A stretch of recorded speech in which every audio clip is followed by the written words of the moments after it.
All right, well, hi, my name is Matt.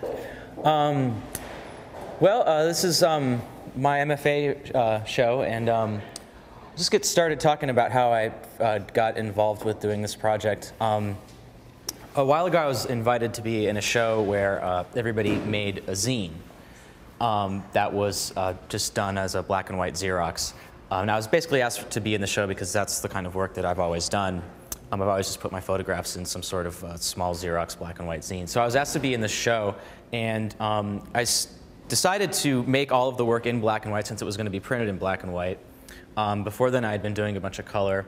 So I shot everything digitally and did it in black and white, and I was using camera settings that were giving me a lot of noise and pixelation in the images. And I became really interested in how that looked a lot like the halftone that you see in Xeroxes. So so that's where the aesthetic for all of this work came from. Around the same time, I was also playing around with this idea of giving the title Predicting Earthquakes, which is the title of this show, to something. Because I grew up in Southern California. I was in the Northridge earthquake when I was a kid, and earthquakes are just something that I've always lived with and I've always been kind of interested in. And that led me to be really interested in the idea that you could actually predict one, because that's the weird thing about this kind of natural disasters, that it's something that can't be predicted. So I thought that was really interesting. So I was getting interested in that and making these black and white images that looked like these halftone Xeroxes. And the two just basically began to merge, and I started researching earthquake prediction and found out a lot about its history and the theories that are behind it. And I noticed that the time when it really became popular was in the 60s and early 70s. And so I started to go through and research all of the scientific research and documentation that had gone into all these different theories associated with earthquake prediction at the time.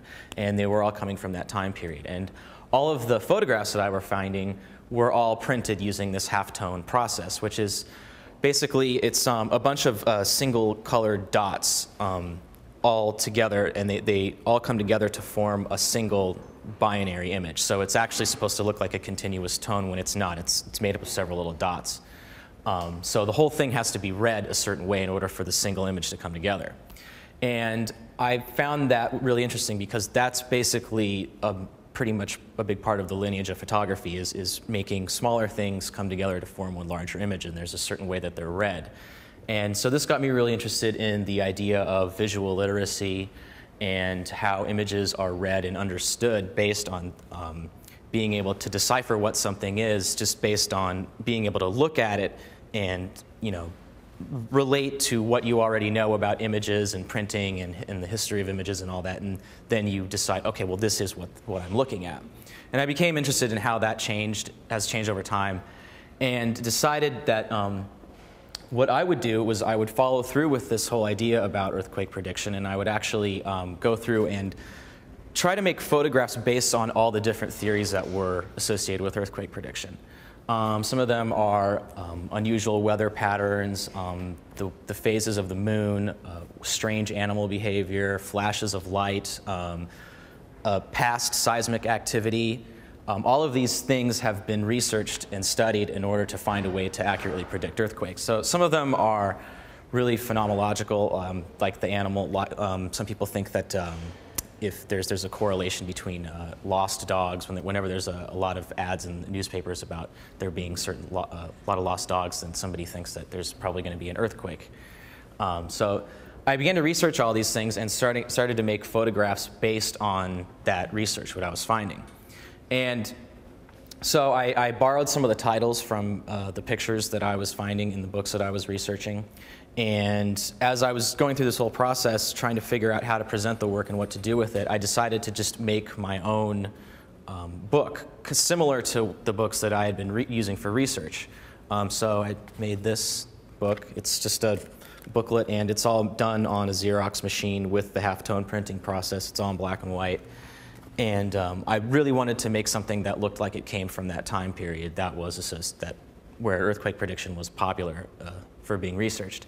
And so I didn't really want to make a typical photo art book. I just wanted to make something that felt different and outside of basically the fine art world. And I also wanted to do that with the exhibition. So that's why I ended up making everything on paper. I didn't want to do anything as a traditional kind of photograph. I didn't want to put anything in frames or anything like that. I wanted the show to look and feel like something that was a little bit past photography or photos or typical image making. I wanted them to feel like documents or feel like found images. So I started with making inkjet prints on paper because I was just very interested in how the paper felt and how it came off the wall and didn't have any, it didn't really have any of those typical sophisticated characteristics that a lot of other photographic prints have. So that, which is the work on this side of the wall over here. And one of the other things that I started doing was I started building these larger images, and these you can tell when you notice the grid pattern in them.